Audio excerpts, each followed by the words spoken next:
우리가 읽는 말씀은 요한계시록 8장의 내용입니다. 이 8장의 내용에서는 일곱 인을 떼어가는 과정에서 여섯 번째 인을 떼고 난 다음 마지막 일곱 번째 인을 떼기 전에 있게 된 일들에 대해서 소개를 해주는데, 우리가 어제 읽었던 7장의 내용에 보게 되면 이 여섯 번째 인을 뗄 때에 그 극심한 환난이 있기 전에 어떤 일이 있게 될 것인가. 그때 여섯 번째를 떼고 난 다음에 일곱 번째를 떼기 전에요. 그때 누가 과연 서겠느냐 하는 그런 소리가 들리고, 그 앞에 서게 될 자들은 이러한 자들이다 소개하는 내용이 이제 7장에서 우리가 읽었던 말씀이죠. 어떤 일들이 있었습니까? 두 가지 무리들이 소개가 되는데, 하나는 땅에서 성도로 전투하는 교회로 있는 14만 4천으로 구별되고 있는 모든 전투하고 있는 교회 신자들, 참 신자들을 표현하고 있고, 하늘에서는 능히 셀 수 없는 수많은 무리들, 흰옷을 입고 손에는 종려가지를 흔들면서 보좌 앞에 서서 오직 구원하심이 보호자에 계신 하나님과 어린 양이 있도다 라고 하는 이 찬송과 함께 승리한 성도들의 모습, 이것이 표현되고 있습니다. 그래서 하나님의 택하심을 받은 자들이 그런 모든 환난과 심판 속에서도 결국 건짐을 받고 또 설 수 있는 자들이 된다 하는 그 내용이 7장에서 소개가 됐고, 일곱 번째 인을 떼기 직전에 또 하나의 모습이 그려지는데, 우리가 읽은 말씀 1절에서부터요 5절까지의 내용에 보게 되면 이 일곱 번째 인을 떼기 전에 어떤 모습이 있냐면, 성도들의 기도가 하나님의 보호자 앞에 그것이 드려지는 그런 모습이 나타나고 있다 하는 겁니다. 8장 1절 말씀을 보면 일곱째 인을 떼실 때 하늘이 반시간쯤 고요하였다. 반시간, 길지 않은 시간을 이렇게 표현합니다. 이 시간 어떤 시간인가? 성도들의 기도가 상달되는 시간으로 이렇게 표현되고 있다는 것입니다. 2절 말씀에 보면 내가 보면 하나님 앞에 일곱 천사가 서 있어 일곱 나팔을 받았더라. 3절에 또 다른 천사가 와서 제단 곁에 서서 금 향로를 가지고 많은 향을 받았으니 이는 모든 성도의 기도와 합하여 보호자 앞 금 제단에 드리고자 함이라. 향연이 성도의 기도와 함께 천사의 손으로부터 하나님 앞으로 올라가는지라. 일곱 번째 인 심판이 시행되기 전에 두 부류의 성도들이 소개가 되고 난 다음에 성도들이 드리는 기도가 하나님의 보좌 앞에 상달되는 모습이 이렇게 환상 속에서 그려지고 있다는 겁니다. 이 내용은 우리가 앞에서 요한계시록 5장에 보게 되면 천상교회의 그 보호자의 모습을 쫙 설명하고 있는 과정에서 그 보호자 앞에 성도들의 기도가 담긴 향단, 기도가 담겨 있는 곳이 있다 하는 것을 소개받은 바가 있어요.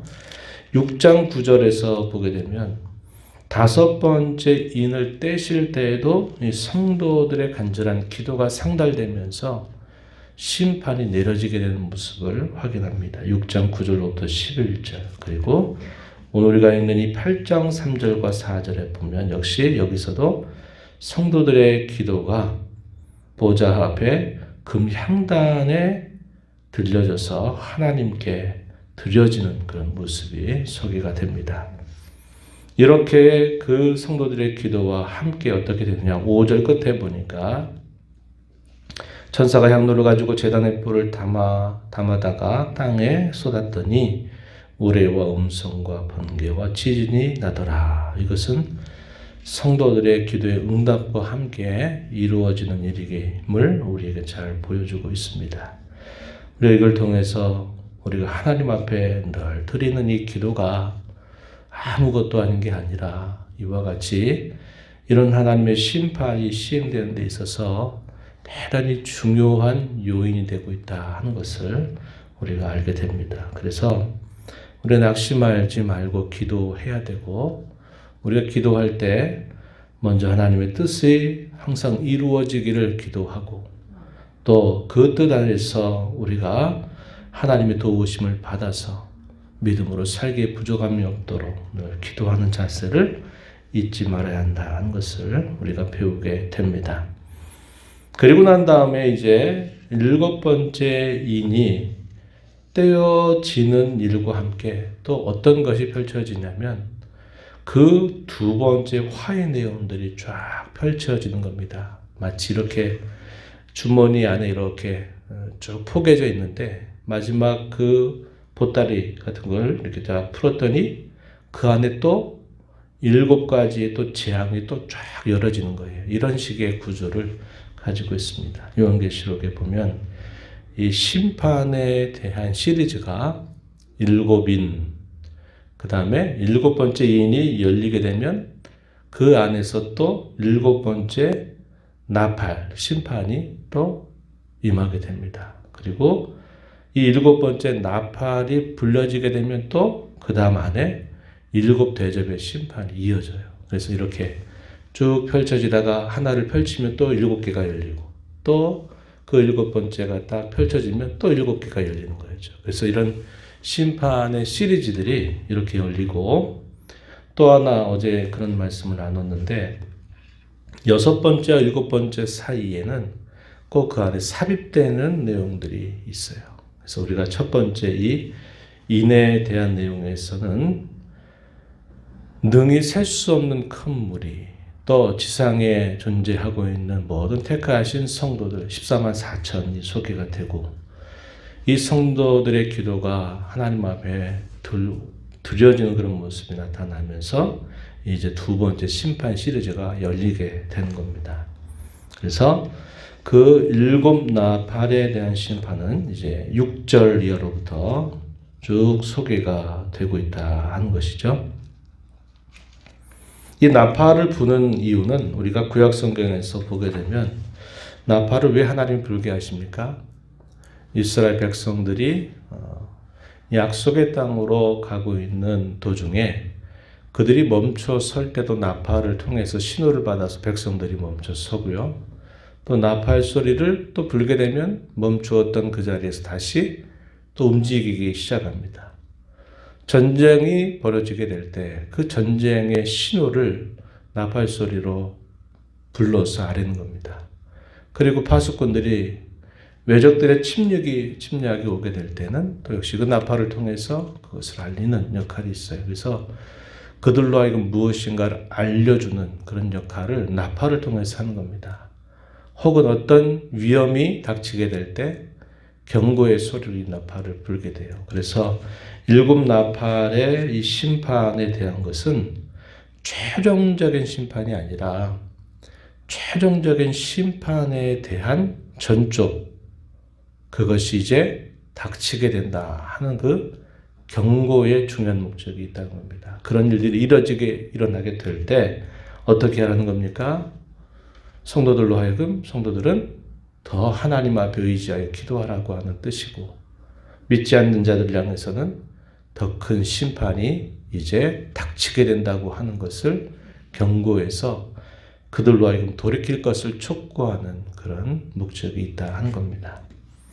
이제 첫 번째 나팔에 대한 말씀을 한번 들어가 보시면 7절에 보세요. 첫째 천사가 나팔을 부니 피 섞인 우박과 불이 나와서 땅에 쏟아집니다. 땅의 3분의 1이 타버리고 수목의 3분의 1도 다 타버리고 각종 풀도 다 타버렸다. 이렇게 소개되죠. 여기서 반복되고 있는 말이 3분의 1입니다. 전체 가운데 3분의 1이라 하는 말은 금방 말씀드린 것처럼 완전한 것이 아니라 하나의 중요한 경고로서 이것이 임하게 되는 일임을 우리로 생각하게 해줘요. 첫 번째 천사가 나팔을 불었더니 피 섞인 우박과 불이 나와서 땅에 쏟아졌다. 이렇게 돼서 첫 번째 나팔 심판에서는 땅의 3분의 1에게 큰 큰 화가 미치는 모습이 소개가 되고 있다 하는 것이고요. 두 번째 천사가 나팔을 이어서 불게 되니까 불부는 큰 성과 같은 것이 바다에 던져지는 모습이 펼쳐집니다. 그랬더니 그 결과 바다의 3분의 1이 피가 되고 바다 가운데 생명 가진 피조물들의 3분의 1이 죽고 배들의 3분의 1이 깨져버리는 현상이 이 사도 요한에게 보여지는 겁니다. 역시 여기서도 3분의 1이다. 전체 가운데 3분의 1이다. 이것을 묘사해 주죠.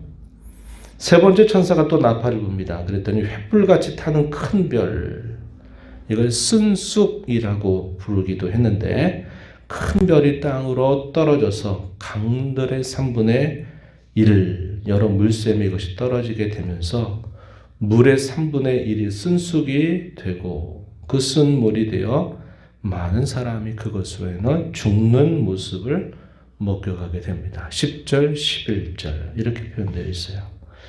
그래서 이 첫 번째, 두 번째, 세 번째 천사들의 나팔 소리는 땅에서 그리고 바다에서 강들에서 3분의 1씩 화가 미치게 되는 모습이 펼쳐지게 되고 네 번째 천사가 나팔을 불었더니 그때는 해의 3분의 1, 달 3분의 1, 별들의 3분의 1이 타격을 받아서 어두워지는 모습이 드러나게 됩니다.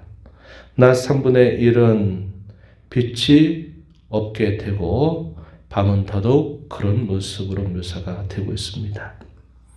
이러한 현상들, 자연의 이런 기이한 현상들이 이 나팔의 재앙과 함께 임하게 될 것을 말해주고 있어요. 이러한 이미지는 어제도 말씀을 드렸듯이 문자적으로 그렇게 이루어진다 보기는 어렵고 이것은 상징적인 의미입니다. 그래서 이것을 환상을 통해서 보여주는 거죠. 오늘날 우리 어떤 문학적인 장르로 말하면 판타지 같은 그런 느낌이죠. 실제적으로 그렇게 된다 하는 것보다는 어떤 뜻을 담아서 그걸 통해서 전달하는데 이러한 배경에는 구약 성경에서 이미 제시되었던 여러 환상들과 함께 만나고 있다는 것을 우리는 기억해야 한다는 겁니다. 특별히 이 일곱 나팔의 재앙이 시행되는 것을 우리가 생각해 보면 옛적에 이스라엘 백성들이 애굽 땅에 있다가 그들을 건져낼 때 10가지 재앙을 통하여 애굽 나라는 심판하고 그 애굽 나라에 종살이하고 있던 하나님의 백성들은 출애굽하게 하셔서 그들로 하여금 가나안 땅에 이르게 하시게 될 때 이 출애굽에 애굽에 내려졌던 10가지 재앙, 예를 들면 우박 같은 재앙이라든지 또 물이 피로 변하게 되면서 그들이 먹을 것이 없어진다든지 또 곤충들의 이런 재앙들을 통해서 그들의 삶의 환경이 확 바뀌어서 그들이 공포감에 떨면서 결국은 어떻게 합니까?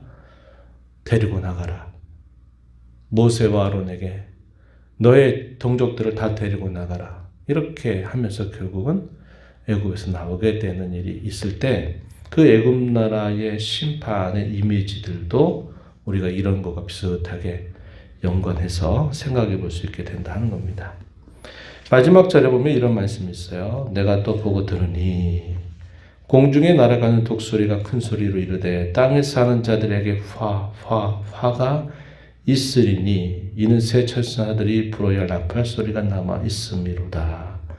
지금 7 나팔이 펼쳐지는 가운데서 첫 번째, 두 번째, 세 번째, 네 번째 나팔이 불면서 화가 미쳤는데 아직도 3번이 남아있다는 겁니다. 그래서 여기 화, 3번이나 반복이 돼요.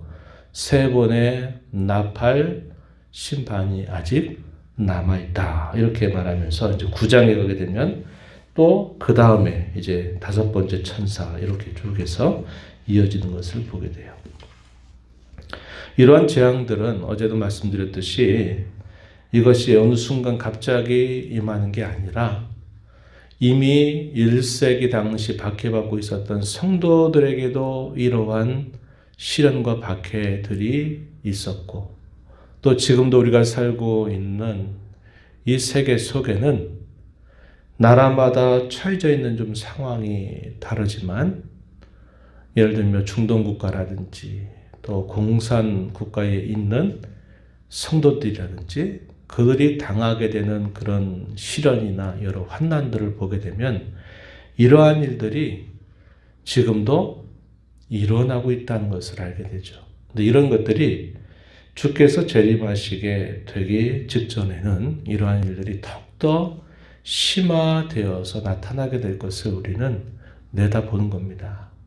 먼 훗날에 대해 있게만 될 이야기 그런 말씀이 아니라 지금도 하늘 아래 살고 있는데 우리 대한민국 같은 경우는 어떻게 보면 환난과 시련의 때를 지나서 많은 부흥과 성장을 이루고 있고 지금은 소위 마이너스 성장이라 해서 이런 때를 보내고 있지만 지금도 북한이라든지 특별히 어려운 상황 속에 있는 그리스도인들은 이와 비슷한 어려움과 시련을 겪고 있는 경우도 있다 하는 겁니다. 그래서 이런 일들이 계속 역사 가운데 일어나면서 이것이 갈수록 주님의 재림이 다가올 때 이것이 극심하게 이렇게 심화되는 모습으로 나타나게 된다는 것을 우리는 생각할 수 있어야 한다는 겁니다.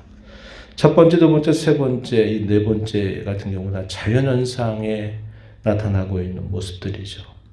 땅 위에 내려지는 이런 화와 같은 것들, 재난이라든지 바다 위에 내려지는 재앙이나 재난들, 또 물로 인해서 겪는 재앙이나 재난들, 또 천체의 이상적인 그런 활동들에 의해서 생겨나는 많은 그런 재난들, 이런 것들도 이와 비슷한 하나의 전조들로서 우리가 생각할 수 있게 된다는 겁니다.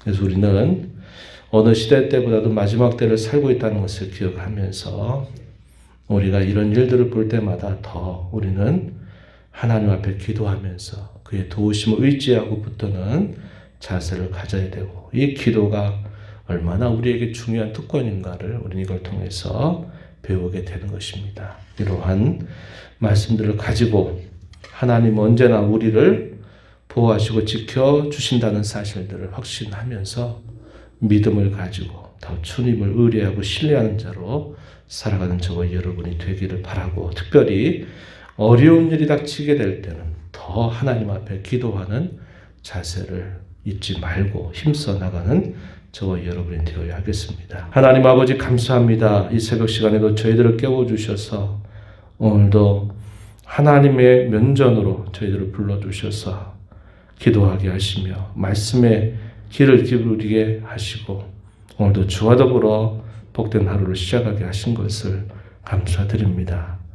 우리가 살고 있는 이 시대는 어느 때보다도 더 마지막 때를 살고 있다고 하는 사실들을 기억하면서 고난과 시련과 여러 어려움들 속에서 하나님은 능히 우리의 보호자가 되시고 우리 피난처가 되시며 이 모든 일들을 하나님의 거룩한 섭리 안에서 이루어가시는 일들임을 기억하면서 주께서 우리에게 주신 이 믿음을 굳게 붙들고 특별히 어려운 일을 만나게 될 때에는 또 하나님 앞에 의지하여 간절하게 기도하는 저희들의 모습이 되게 해주시기를 바라고 장차 일어나게 될 더 많은 일들 속에서도 두려워 떨지 않게 하시고 우리 하나님의 구원의 손길을 바라보며 주님을 굳게 신뢰하는 저희들이 되도록 인도해 주옵소서. 은혜의 보호자 앞에 나와 아버지 은혜를 구하는 모든 심령들의 간구를 기울여 주시고 응답하여 주시기를 바라며 예수님 이름으로 기도드리옵나이다. 아멘.